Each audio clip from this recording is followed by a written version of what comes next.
नमस्कार. काही वर्षांपूर्वी एसआरए संबंधित मोठा प्रश्न कोणता असेल तर तो होता वेळेवर भाडे न मिळणे.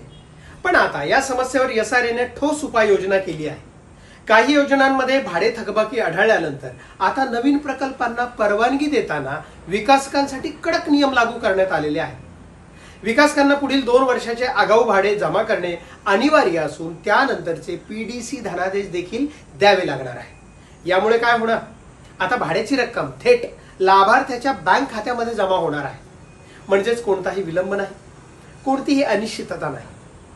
विशेष म्हणजे एसआरएने ही संपूर्ण भाडे व्यवस्थापन प्रक्रिया ऑनलाईन प्रणालीद्वारे राबवलेली आहे.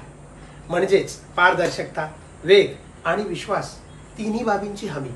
अशा प्रकारे एसआरएने झोपडपट्टीतील कुटुंबाच्या हितासाठी आणखी एक ठोस आणि विश्वासार्ह पाऊल पुढे टाकले आहे.